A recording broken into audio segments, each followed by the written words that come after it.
Our next speaker is Terrell Doolin, or Mr. T, as sometimes he's called. Terrell is Shirley's nephew, and he's going to read a letter by George Thomas. He's the owner of Race Across Oregon, and has been a past director of RAM. Thanks, JJ. Forgive me if I mispronounce any names. There's a lot of people here that I don't really know, so I'm sorry if I mispronounce anyone's name here. I got to know Lee Mitchell when he crewed John Hughes' Pacific Crest Tour. I felt as though I was surrounded by RAM gods, supported by Lee, who also put in plenty of miles on his red trek, riding with Muffy Ritz and Steve Board, all of us in preparation for the 1995 Race Across America. While I met him in '95, I actually had my first Lee Mitchell experience during the 1993 Race Across America. We were winning the four-person relay division, racing through the middle of Nowheresville, Tennessee. We were setting up for a rider exchange and parked next to a red minivan. The vehicle was set up so professionally, right down to the bike van license plates, that it was almost intimidating to we rookies. Next to the van was a massage therapist packing up her table, and a sweet-looking fellow who looked just like Santa Claus. That is, he resembled Santa until we tried speaking with him. Focused on his racer, Jerry Tatrai, Santa had no time for some relay racers who wanted to make small talk. He was abrupt and told us that in no way were we racing RAM, we were racing Team RAM, and he had work to do. I thought, how can this seemingly cute Santa clone be such a freaking grouch?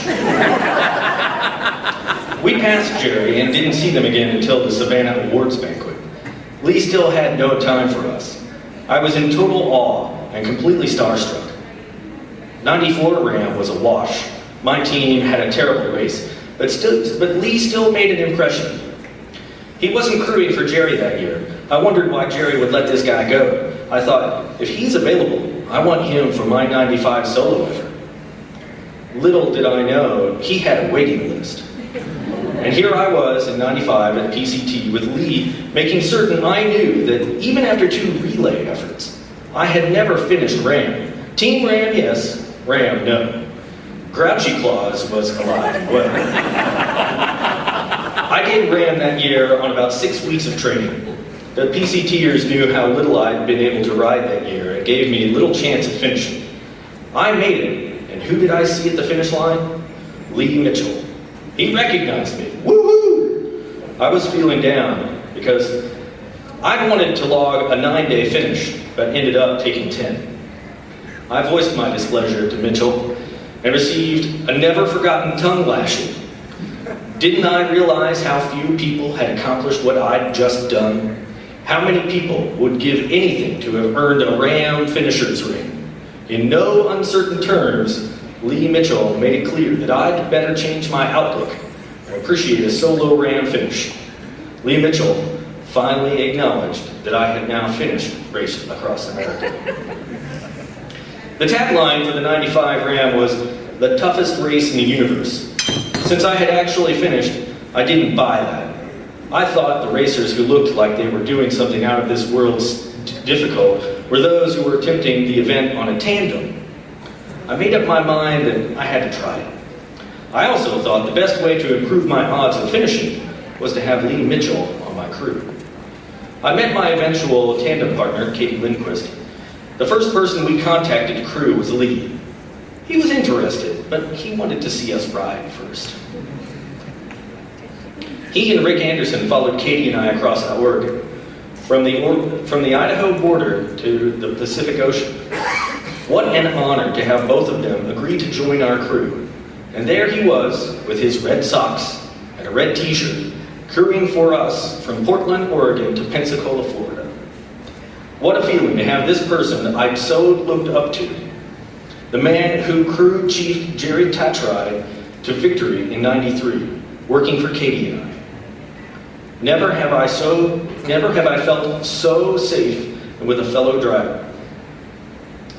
I never felt his confidence in us waver, his dedication that no matter how long it took, he was totally focused on seeing us successfully to the finish. I have so many memories of Lee from that race. Yet one that stands out is during a 1 a.m. thunderstorm in Mississippi. It was pouring rain. Pouring. I couldn't see with or without my glasses. And obviously, since I couldn't see the road, I was having trouble staying on the asphalt. An oncoming semi scared the out of me, and I pulled over to stop.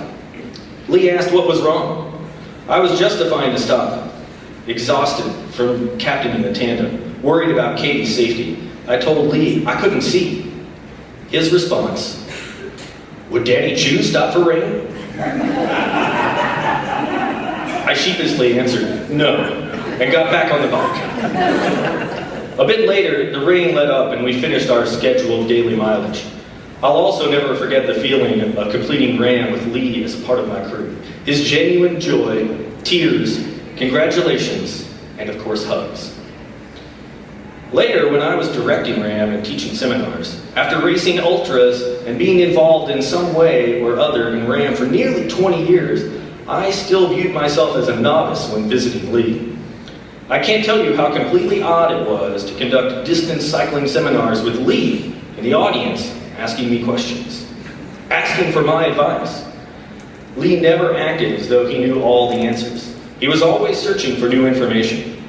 I doubt I received more questions from anyone else regarding rules, protocol, or vehicle setup. Lee always thinking of his racers and not wanting to cost them any time with a crew-related penalty.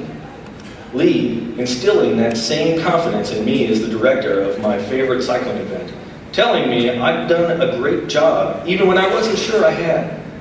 And believable because he didn't hand out frivolous compliments. How can I condense 20 years of knowing this wonderful person into 5 minutes? I miss his emails, always signed, "Hugs, Lee." I miss my friend. He was there every time I crossed the finish line. It will always weigh heavy for me that I wasn't there when he crossed his final line.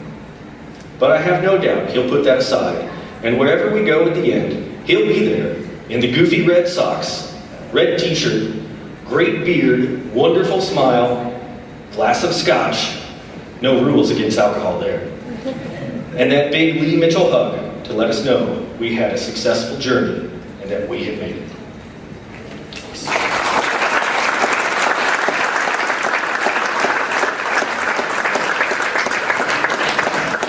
Thank you, Terrell, and thanks to George Thomas for writing that letter.